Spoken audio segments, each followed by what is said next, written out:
Welcome back to Gale Force Wins Season 5.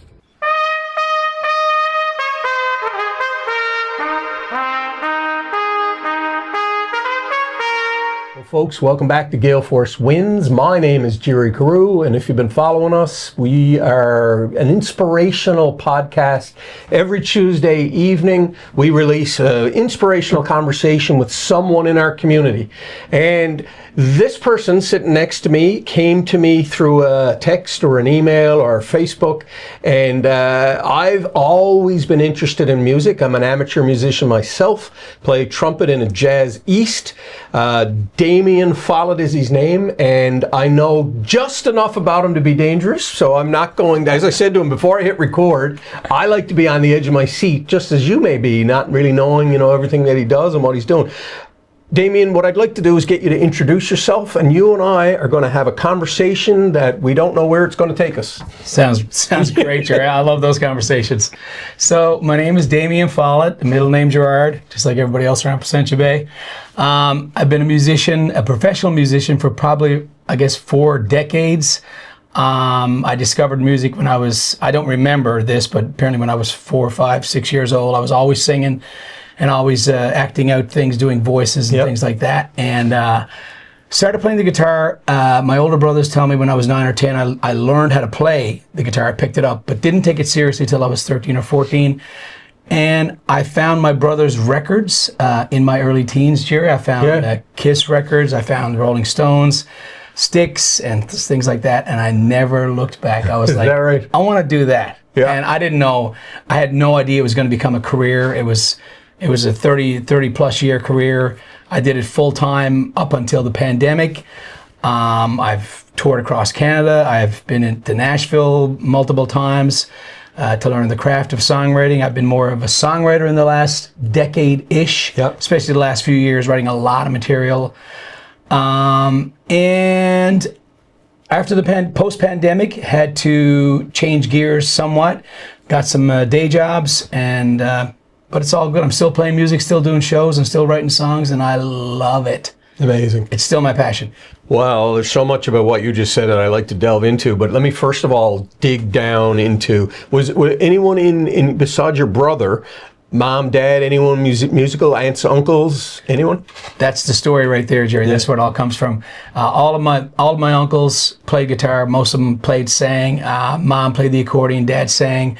My brothers, sisters, they've actually made some appearances at some of my concerts, the family harmonies.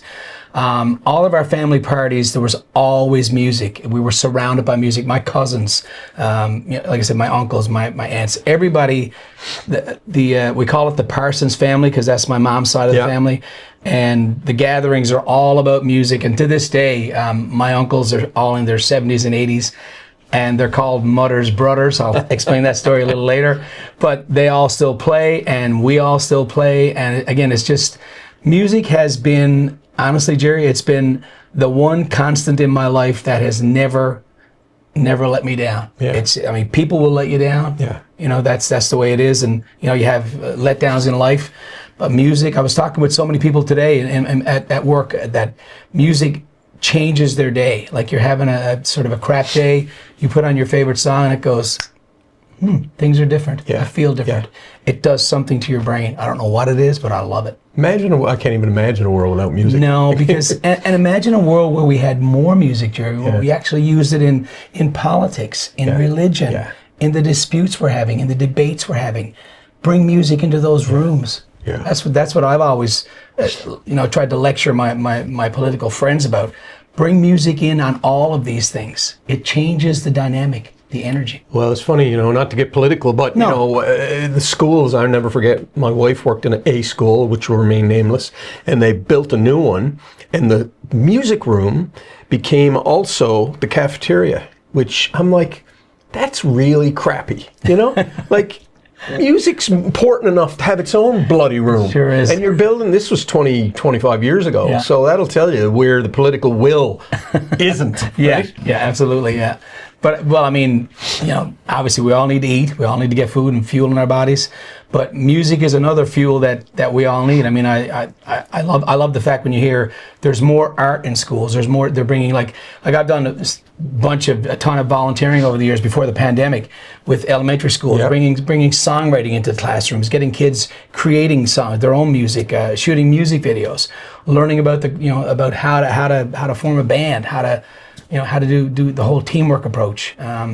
It's just I just love bringing music, whether it's 10-year-old kid, a 90-year-old grandmother.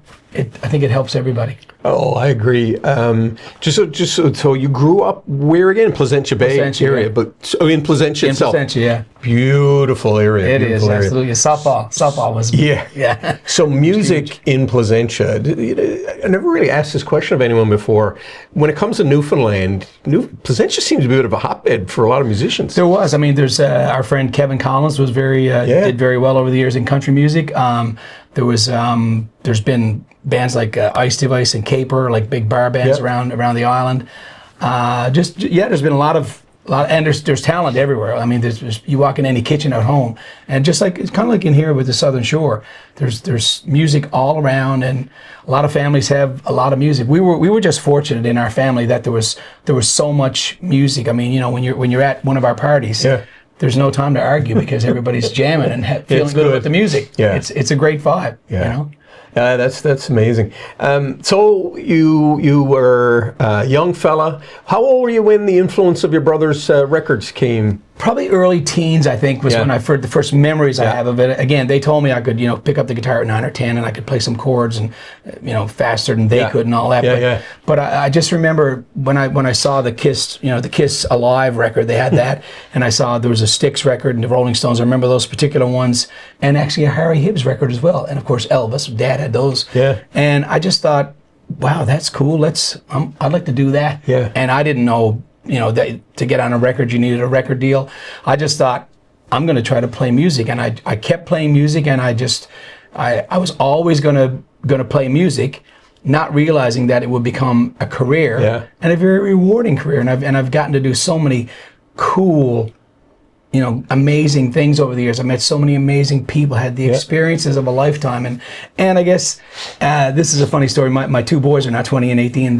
We actually had a conversation about careers and jobs last week after we had supper together, and my youngest, who was 18, said to me, he said, "Dad, you know what?"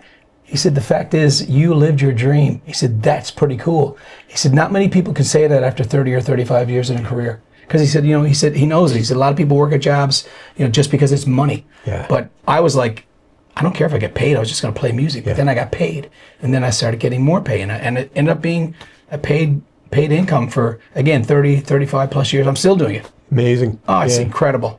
It's pretty cool. I have a 21-year-old and 8-year-old, both boys, and the fact that I'm doing a business, I'm really proud of the fact that we're doing this. I get the same sense of pride. Absolutely. And it's not. It's really good pride because you can show your children, follow your dream, follow your path, right? The thing, and some people get mad at me for saying this, but like I tell young kids, just like any of my boys' friends, don't find a job, find a passion. Yeah. Because if you find a passion, you won't work a day in your life. I mean, I feel like for the 30 plus years that I was a full-time musician, I didn't even have it wasn't a job. It was a passion that I loved to show up every day and entertain people and make them feel good and spread joy, spread kindness. It was like, I got to do that and I got paid. So yeah, it's funny you say that. I've heard some people push back against that statement, and you just said that some people get mad. Well, what's the alternative? Go into something that you hate? For money? Yeah, I mean, to get a degree in something just because it's going to pay you some big money, I don't think, again, not that, if you find something that you're passionate, like if engineering is your passion, well then do that and stick with it, because you'll find joy in that. But you show up at work every day, you do something for 30 plus years, sometimes people do it for more than that. Like, don't you want to have, the joy of going, man, I can't wait to get in tomorrow. Like telling your partner, what a great day we had today at work. It was phenomenal. Damian, I'm going to ask you now this question. What do you remember the first song that you actually felt comfortable enough to play in public? Oh, absolutely. What song was it? I played. There's a song by a great Canadian artist from Quebec, Michel Pagliaro. He had a lot of great stuff out in the '70s. And one of the first probably 4 or 5 songs I ever learned was "What the Hell I Got," a great song from Pagliaro. And I used to play that in front of all of our family, like my brothers, their friends, everybody. This is not the answer I expected, by the way. Oh, really? No, I thought something Kiss or Styx, but... Well, yeah, I was learning those too, but but I tell you, the first song I ever learned was "One Fine Morning" by Lighthouse with the horn section and all that. That was the first, because it was easy chords. It was bar chords, flat up the three frets, very simple to play. And of course, "House of the Rising Sun," "Drift Away" by Dobie Gray, and this one by Pagliaro, Michel Pagliaro. So you started to get your repertoire started to expand pretty rapidly. Absolutely. And as you know, when you're in your early teens in high school, your brain is on fire. Because people always ask me, how do you know all these songs? Because I learned them when I was a teenager. I learned thousands of songs. I literally, like every day, there'd be 20, 30 songs going through my brain. And it was funny. I had the ability. I didn't have to sit down with the guitar. I had this ability to hear the chords. It was a weird part of the gift of music that was given to me by some other power. But I literally learned so many songs in that 5 to 6 year period of teenage years, and that most of them have stuck with me because they're all great classic rock songs from the '70s.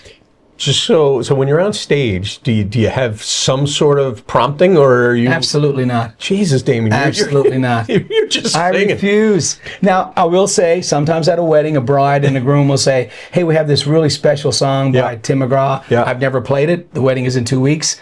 I will put a set of lyrics in front of me just in case.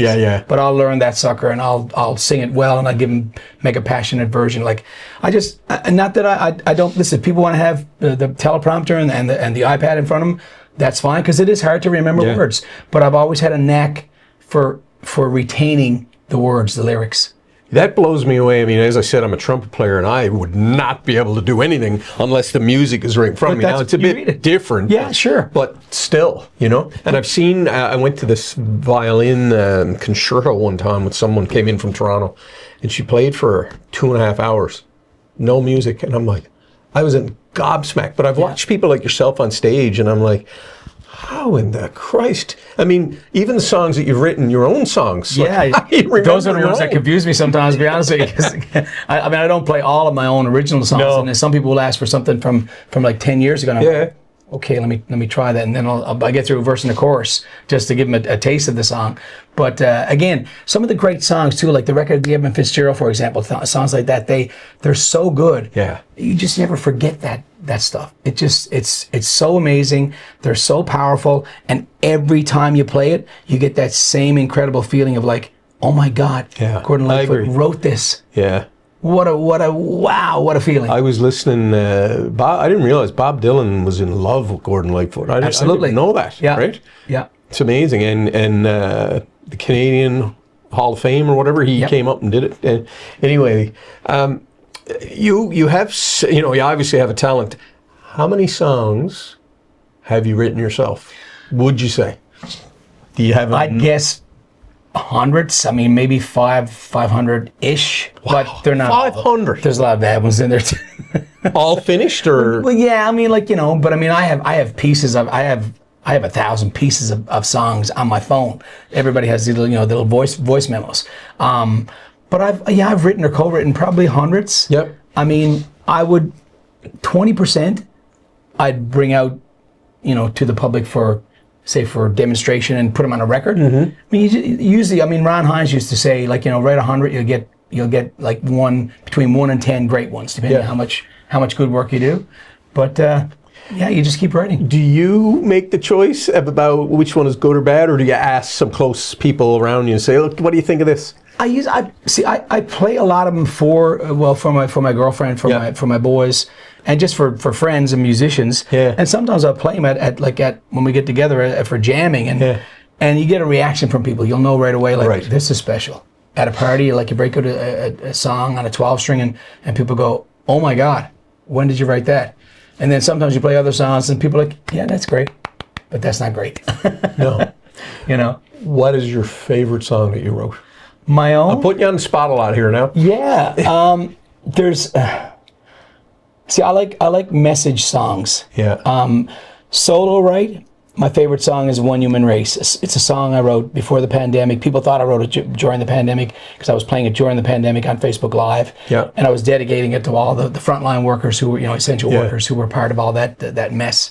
And it's just an inspiring song about being kind to each other, helping each other, somehow getting along and making the world better. That's for written solo. For co-writing with somebody else, I had the honor of co-writing a song in Nashville with a guy named David Vincent Williams. He's won a couple of Grammy Awards, and his wife, his ex-wife now, but his wife at the time, I wrote a song with both of them at his house. He invited me. I was at a song camp, and he invited me to come back and have something with him. Oh yeah, it was just surreal. And this guy was like, he had a song with Rascal Flatts called "I'm Moving On." Yeah. Won a Grammy for that song.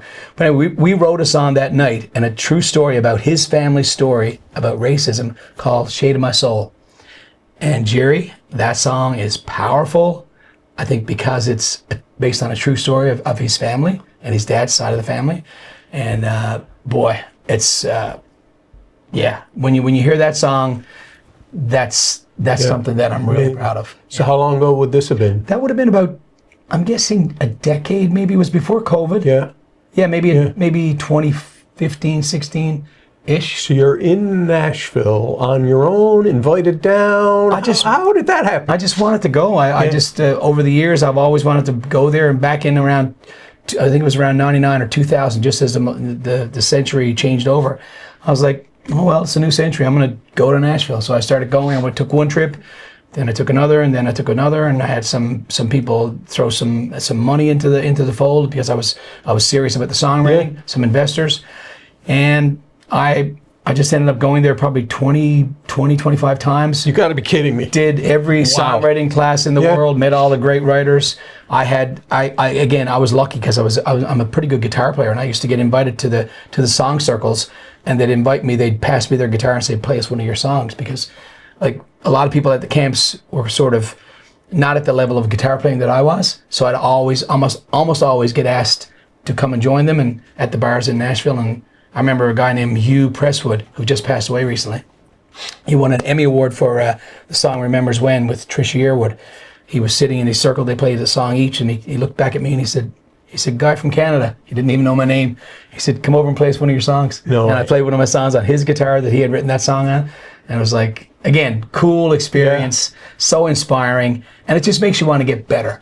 Is that hard to do, grab on someone else's guitar? You're used to your own... because you're used to how everything feels. And playing an instrument, as you know, is about feel. Yeah. It's not necessarily the most expensive instrument in the store. It's you pick something up and you go, oh my God, that's me. So here you are, and he's like, here, play on my guitar. But yeah, I mean, it was a beautiful Gibson guitar, J45, and it sounded amazing. It was kind of too big for me, but I played, and he gave me a couple of suggestions on the last part of the song, and he said, catchy chorus, well done. And everybody cheered, and I was like, oh my God, I'm in Nashville. This is... I got to ask you this, because when I was younger, I would suggest to you I'm not that talented a musician. I'm an amateur, and I had to practice my ass off. Yeah. I would practice. At one point, I went for a couple of years, I was practicing about 8 hours a day. I get up in the morning. You're disciplined. 2 hours, I do an hour at lunch, so I live close to my home house, and then I go for 3, 4, 5 hours at night. Wow. Now, that's hard to do on a trumpet because you're amateur, you know? I would guess. What were you doing to get to the skill level that you're at? Well, they say, 10,000 hours. I've done that twice. Yeah. They say play, I guess 5,000 gigs. I've done that twice. I've played live. I've played, I would guess about between 7,000 and 8,000 shows live. Wow. Solo and with bands. Yeah. I've done I've done the playing, because a lot of times when people see me play, they're like, "Can you teach me how to play like that?" Well, that's going to take about 45 years because it took me a while to develop my own style. Like I have a unique way of playing the guitar. Yeah. Because I've always had to do it. A lot of times I've had to do it solo. I mean, I've played with bands, but as you know, in the last decade or so, to make a living, you kind of had to do a lot of work solo. So you got to cover all the bases. And people, again, I'll remind your listeners of this. People really think you are a band. I've had people come up on stage to me when I used to play at Greensleeves. Do you guys play some Eagles? Do you guys? And I'm like, you're one person. There's one guy here. Yeah, but do you guys do this one? They literally, they think you're a band. Yeah. Because they don't, it's people who don't play music, they don't understand it like us. Yeah. They're music fans, and we wouldn't have anything without them. But it's funny, people, they think you, no, just try some sticks. Well, they have like 3 keyboards and 5 guitar players, but just try it. And I'll try it. Unless you're Rush, where there's 3 guys sounding like 25. Well, yeah, right? they're in a league of their own. Yeah, Yeah. That's very cool stuff. I mean, Rush is. Did you play any Rush? No, I can play little pieces, but I mean, Geddy Lee's vocals and Perch drumming is wow. It's bizarre. They're like freaks of nature, aren't they? Yeah, it's such a unique sound that they created. I mean, there's nobody. Yeah. There's nobody like Rush anywhere. Yeah. You could name some bands and go, yeah, that's similar to this one, similar to that. It's almost like they remind me, on a musical point of view, they remind me of Petty as a songwriter. There's nobody writes songs like Tom Petty. Yeah. So unique. I mean, the Refugee. Who writes that? Yeah. Who does that? Tom Petty. So you've played George Street. Oh my God. 10,000 times. Yeah, a lot. Any memorable nights, either good or bad, that are like, holy crap, did that just happen? This just popped into my head. One night there was a group of tourists walking down the street with one of the tour groups here. Yeah. I'm not sure which one it was. But anyway, there was a bagpipe player playing at the end of, they were all walking down. He was playing. Yeah. And I said to the guy in the door, I said, go get him. Bring him in. Yeah. He comes inside. He was like, what's going on? I said, we're going to jam. And we jammed 2 songs together. Jammed with a bagpipe player. We played part of an AC/DC song, and we did, I think it was like some sort of one of my own songs, an original song in A. I was just like, play along.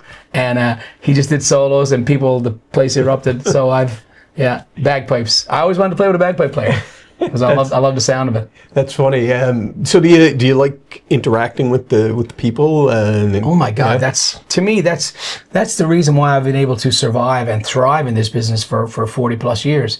I've always had this need to engage with the audience, and I've had the fortunate ability. I mean, God or the universe, whoever it is, gave me the ability to have that. I guess they call it the X factor on stage, the personality of like. When people come to see me, it's an experience. It's not just about, Damian Follett is the best singer in town. Okay, there's lots of best singers in town. Yeah. But that was the best experience I've ever had in my life.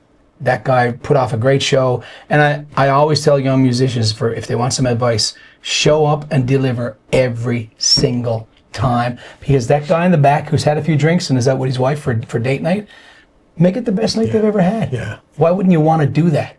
I mean, when I go see a band, I want them to give me everything.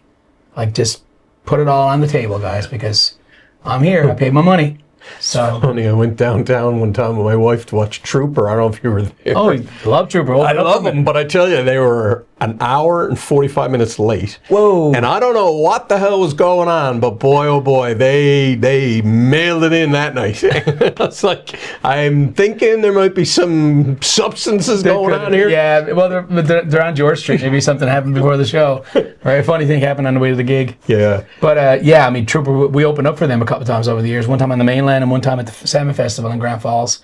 And that was a great experience back in 1991. That's amazing. So my band Rogues Gallery. Yeah. Way back. So you've had the opportunity to tell me some more. Yeah. Well, we opened up for April Wine on George Street. Way. Up at the mainland, we opened up for many. Lee Aaron, Jeff Healy, Kim Mitchell. Holy crap! Oh my God, there's all kinds. I mean, like that's Canadian royalty. Yeah, and I had the pleasure of they brought in some of the bands from new country guy Gord Bamford from out west. Yep. Opened up for him. Air Supply. Opened up for those guys from Australia. That was amazing. The Blind Boys of Alabama. Hootie and the Blowfish at the old Mile 1 is now Mary Brown's. Yeah. Opened up for them at Mile 1. That was a great experience. When you open up for a band, does that mean you get to meet them, or is it often... Sometimes. Yeah. Sometimes they just want to do their own thing. Yeah. They just want to rest and whatever. They don't want you coming in and geeking out over Well, it. Yeah, I mean, and I try not to geek out over people. I mean, we're all musicians. Yeah. We're all... And I opened up for Travis Tritt. Now, that was a pretty cool experience. No way. Tell us more. One. Yeah, because he actually gave me a thumbs up on the side of the stage, and his crew was so accommodating. Yeah. They couldn't do enough for me. Really? I was a solo opening act, just local guy, and they were like, what do you need? You need more monitors? You need another guitar? We got some more backstage. They were like, they could not be nicer, right? All country boys, just like, y'all need some more sound in your monitor. Yeah, boys, crank it up for me. Damian, you must pinch yourself, do you? You know, you're there. Travis Tritt, and here right you there. were. He was 50 feet away. Yeah. Going, yeah. I mean, people were singing along to my songs because I've been fortunate too here in the local industry, Gerry, that my songs, many of them have been played all over the local radio stations. Right. So people know the words. They can sing along to No Place Like Home, No Second Chances, One of These Days, Goodbye Jersey, One Human Race.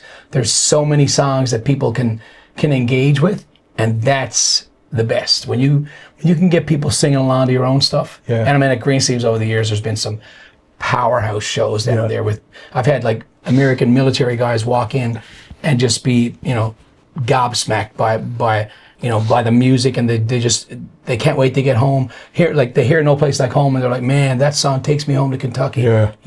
But it's about us. Yeah. But home is wherever you are from. Yeah. So there's many stories, cool stories about that song. If we had more time, I'd share more, but there's many cool stories about that my song. business partner, like I said, we have the whole internet if you want to tell a story. Yeah, true. Absolutely. You got another one to go to. I'll tell you a quick story. So when I was in the Navy, I was stationed in Base Borden in Ontario. You're in the Navy. It's Canadian Forces School of Administration Logistics. Anyway, I brought my trumpet up. And on Sundays, I would go down and play in the church. And it was like a way for me to actually have an opportunity.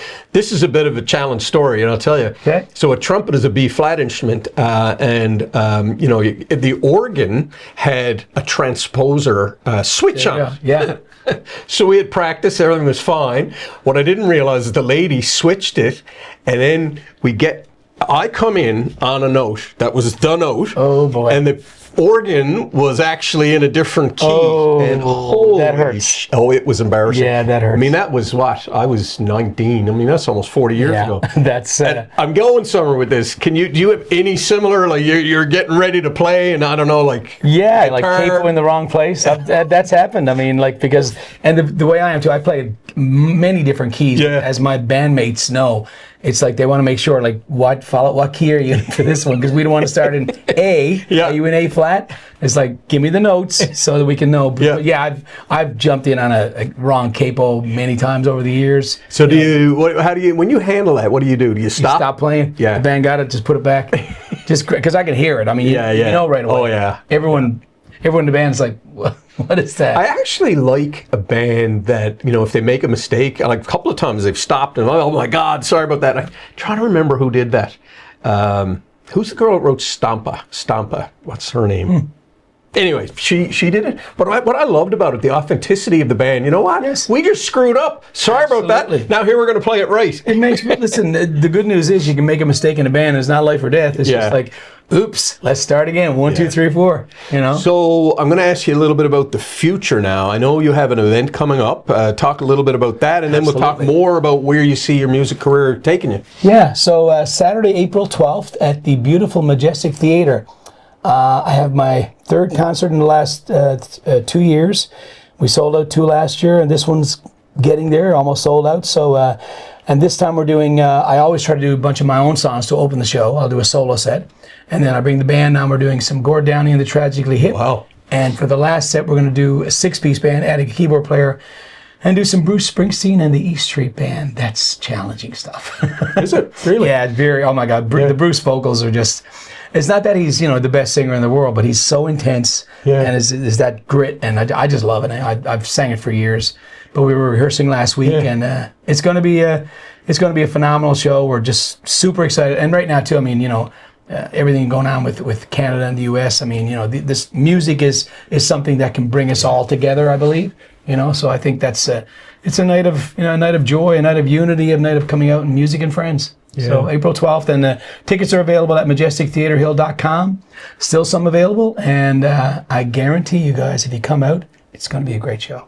Well, I'm looking forward to that. Thank you for telling everyone. It's funny, I saw Mumford & Sons played in Toronto recently. Amazing.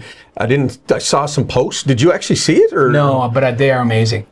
I never knew who they were until they appeared on the Grammys, I think, that night. And I was like, who are they? And the banjo was just going, and I'm like, whoa. Yeah. I play a couple of their songs, cover songs actually. Do you really?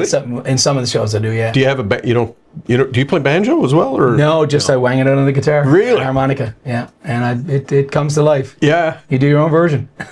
Amazing. So, future. You got something coming up on the 12th, but where do you see your musical career taking you?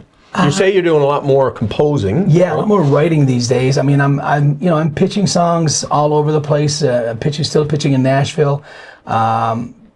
I'm pitching to some, sending some music. Hopefully some choirs are going to be doing my music in the next couple of years. Wow. Working on that. Has that happened to you before? A No. choir? No. Well, actually, for school choirs, but these are professional choirs that are out performing in the public eye. So that could be happening over hopefully next couple of years. Just did finish the show in February with the NSO.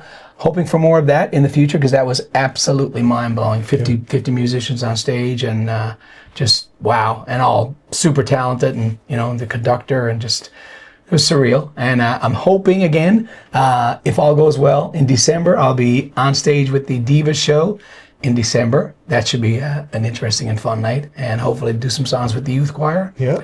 Some of my own original songs, hopefully, and just keep writing, keep playing. I mean, again, Gerry, I feel blessed to be, I'll put it out there. I'm 63 years old, and I can still perform music, put it out there, share music, whether it's at a senior's home, in a school, or in a big rock concert. I mean, it's a blessing for all of us. It truly is. Yeah, it's amazing. It's the band I'm in is Jazz East, and Jody Richardson has sung with us a few times. We do Love Jody. Yeah, we do a Sinatra thing, but I remember him saying that it's one thing to play in a band like he's played in, but when you have a jazz band, an 18-piece orchestra, Absolutely. the energy flowing out of there is just crazy, right? Yeah. I actually backed Jody up with the orchestra. We did solo songs, but Jody asked me to sing harmonies. He did One Fine Morning by Lighthouse, which was the first song I ever learned on guitar, and I sang backgrounds for him. It was just so energetic and so fun. We brought the house down so good. Amazing. So you're still performing downtown? No, not on George Street. No. I mean, I might do a couple. That's got to be a grind, though. Yeah, it's tough as you age. I mean, but I may do a couple of special guest appearances this year. Not sure.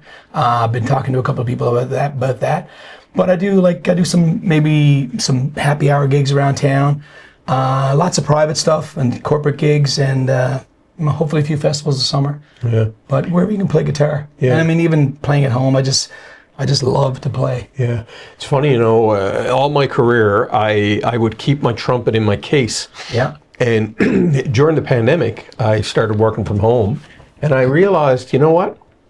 I should take the trumpet out of the case, lay it on a stand. So it's in a music room upstairs, and Absolutely. as I walk by, I go in and I just play a little bit. That's right. It's amazing. Like, I only need to play, for a minute. Yeah. But if I do that every day, and I guess for guitar, the same thing, like, if you don't play, it's harder. Chops. Yeah. Keep your chops up. Well, And with a trumpet, it's embouchure and it's muscles, if right? the guitars were in cases, I'd be less inclined to pick it up and start writing songs. Right. But this evening, I'll go home after, after work and stuff, and just pick it up and write a little riff and record it on a voice memo. And because the guitars are right there, you can just grab it off a stand. And so is that how you write? You get a little tune in your head, or jam? Sometimes it's a title or a lyric, but I mean, mostly it's the guitar that that inspires me to want to come up with something. Right. Because it's my favorite thing to do, play guitar. So you're on one string and you're doing a melody. Is that how you do that, or Chords, riffs? I mean, you might be going all over the place. You might drop the D down, have a drop D tuning, throw the capo on, back and forth, change, play a C instead of a G. But I just, again, I love to pick up the instrument, and especially the 12 string, because the 12 string has one of my friends in Nashville calls it, he says, play that jangly guitar. It has a jangly sound to it. A lot of ringing to it. Notes are ringing, and you can hear a lot of melodies. The overtones, we call it in music. And the 12 string really brings the best ideas out in me. the whole Nashville thing is still, I'm gobsmacked at how many times you've been there, and the connections are deep, I would imagine now. Yeah, I have great friends there, and I'll tell you, if you want to be blown away and intimidated, go to Nashville, walk into the honky tonks. You will see the A-listers of players on this planet. They are just, they're beyond. And I've had a lot of my songs recorded in Nashville. Been lucky enough with my friends over the years to get that done. And they're just they're the best of the best. Yeah. It's just incredible. So many of the songs you've written have been recorded and by artists in Nashville, and well, my own. I recorded myself. Yourself, yeah. In a studio in Nashville. Absolutely. So that's a whole other level of professionalism down there, I would imagine. Yeah, and time is money, right? It is, yeah. But the good news now, you can do it. I mean, you can send down a phone demo to somebody. They can chart the thing. You don't need to be there now. Really? You can do your vocal back here. Yeah. So you don't have to travel there. The technology is so crazy now. I mean, you can literally get the charts written down there. The musicians play. They get the guide vocal on. They send it back. You do your vocal here, or you can go down there and do it too if you want. It's more fun when you're live with the band. But you can. There's nothing you can't do now. So do you don't geek out much with the computers, do you? Like, no, a lot of musicians do that. I'm not a tech guy. I am a little bit, as you can tell. You are, absolutely, yeah. And that's all cool. I have friends of mine who love the different microphones and stuff like that. Like when I'm doing, like, we play, all the musicians these days, we do shows, play a show online or songs online. I've never used a microphone or an EQ or anything else. I just sit down at the kitchen table or stand up and just belt out a tune, and that's the way I like to do it. Yeah. I like the rawness of how that feels. Yeah. You know, to show people that you can, you don't need the gear. It's just give her. So the boys, are they into the music at all? They're musical, but they don't play in public. They're a little shy. Yeah. Opposite of their own man. So. Well, it's funny. My 21-year-old and my 18-year-old both have given up the trumpet, and I was like, guys, for me, being, I went through business school, and I've had a business and worked in advertising.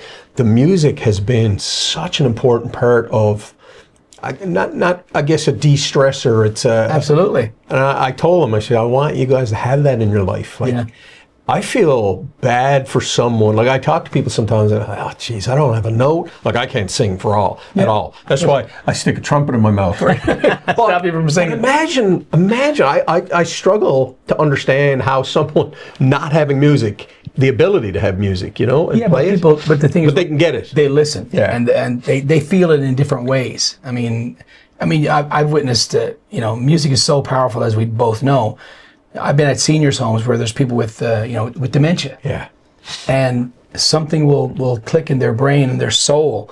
The music brings them to life. They'll sing a few lines of a song. They'll remember a lyric. It is one of the most powerful things we have in our arsenal of getting back to finding our soul of humanity on this planet. So it's funny. I'm reminded of something. So my aunt, she's the biggest influence on me. She's deceased now. She'd be close to 100, but she was a Roman Catholic nun, and she was a music teacher. Wow.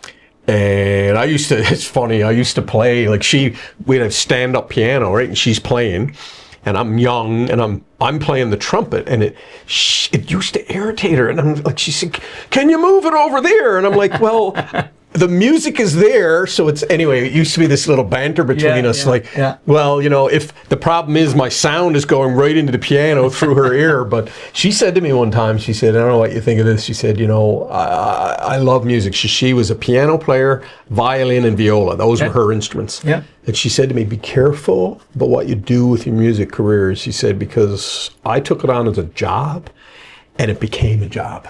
Yeah. And did you experience fatigue at any point? No, I mean, as I've aged, I mean, with anything, I can't run the way I used to run. I can't jog as much as I used to. Your knees get different. Things change, your muscles, your body, everything. But I've never felt, like, if people come to see me on April 12th, they will see a guy who gets up on stage for those 2 or 3 hours and means it, delivers 100%. I don't care if I'm going to be sore for the next 3 days. I'm gonna put off a show. You're doing it. I'm still 30. Yeah. I'm still 30. Yeah. I mean, I have a lot of my 30-year-old friends always say to me, like, well, you play like you're 30. That's because that's what you're supposed to do. It's interesting, Damian. I thought about this, and when I do a lot of interviews, and today I've done a lot, my voice is actually a little, like, I can feel it. Yeah. Like, when you're in the throes of performing, you've gone 7 days a week sometimes. Absolutely, we used to, yeah. How do you make sure your voice is sustainable? Here's the one thing. The first thing I'll say is, singing is a lot easier than talking. Like, I find interviews a lot more straining on the voice. I can sit down with the guitar and play for an hour here. It's not nearly as hard.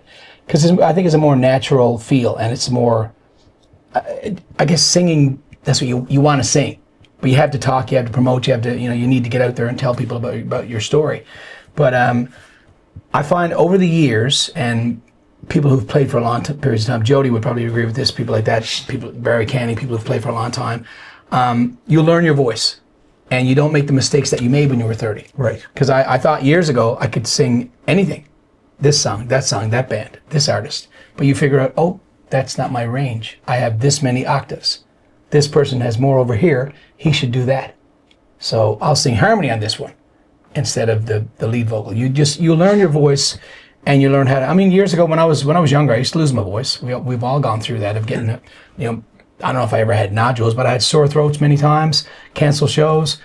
But I haven't canceled a show now in 20 plus years, I'm sure. Amazing. And I won't. Well, that's good. Keep up that. Absolutely. I got to ask you, as you lifted your arm, treble clef, which was that one of the earlier ones that you put on, or what? The tattoos all have significance, meaning. And here's the first one is one of my songs called "Life in a Song." Yeah. All about my life being basically, I've lived my life in a song. Yeah. So my boys and my two nieces came up with the design for this one. Cool. And that's really cool. And the next one I got was this one. I wrote a song called, I had to tell you a story about a song called Saving Souls is the song. That's the song title. So I was, every year at Green Sleeves, they used to send me over to, this is a fun story, over to Turkey Joe's across the street. That's their other bar. Yeah. Because I didn't play the Irish. So I'd go over there and play some rock songs, classic. And there wasn't a big crowd this one night, and the bartender's name was Tanya. And I started chatting, and a few people came in, a few of the boys, but me and her had a great chat.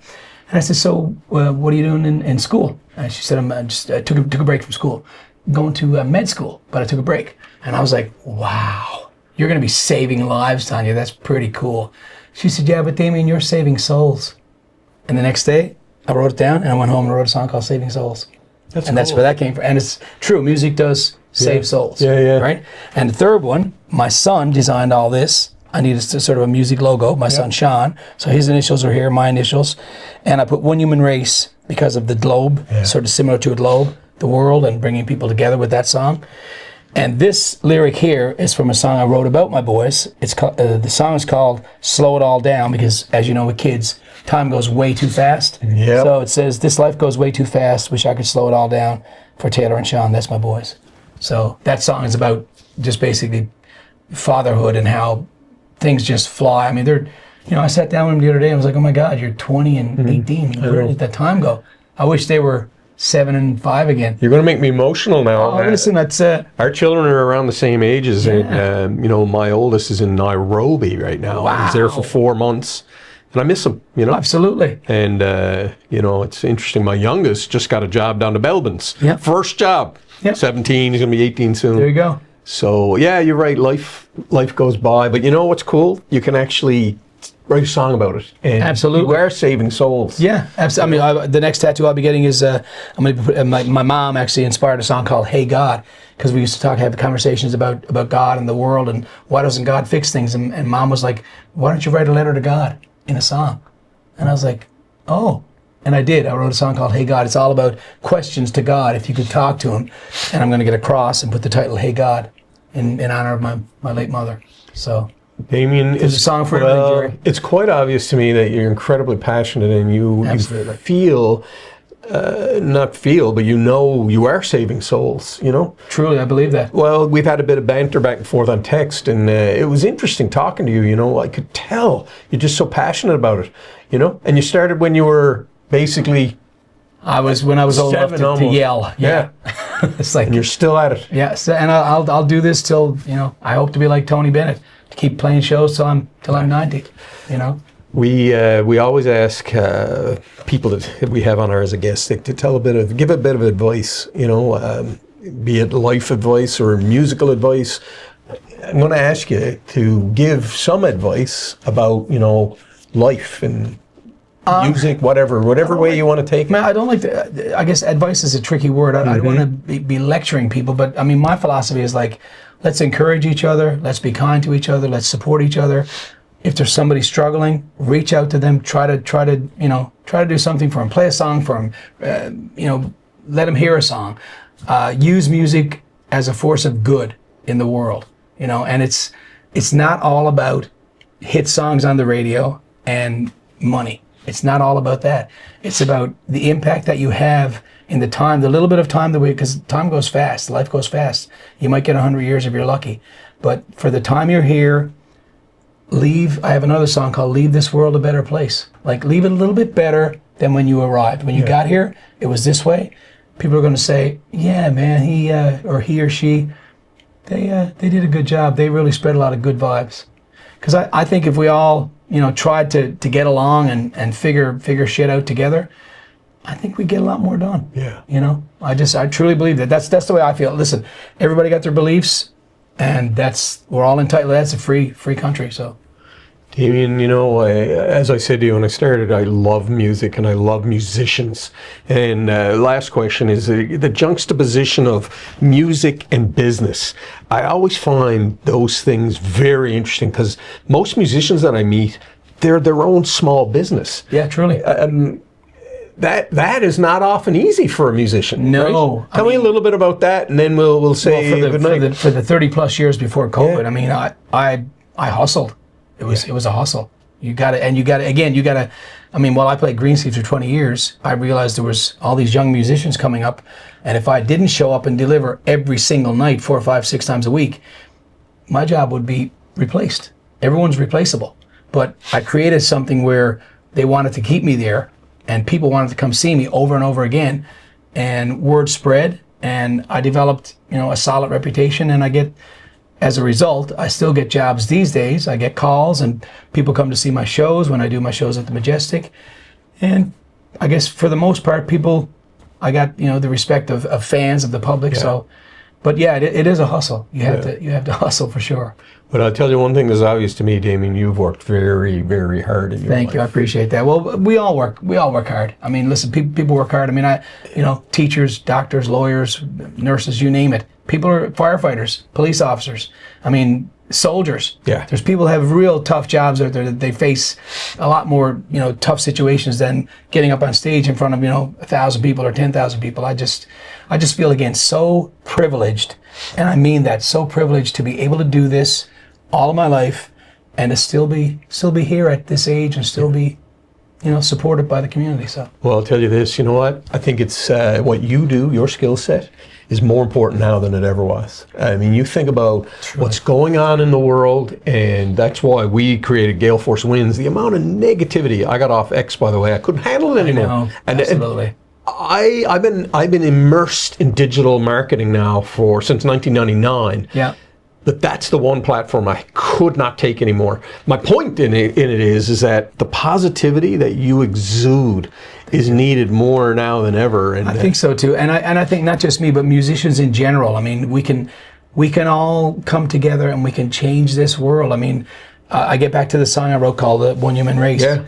My dream with that song is to find a bigger artist someday, and I'm going to keep trying to do this, and get that artist to work with other artists get someone from every country in the world, and get children's choirs from all over the world to sing the song. Do it in every language on the planet.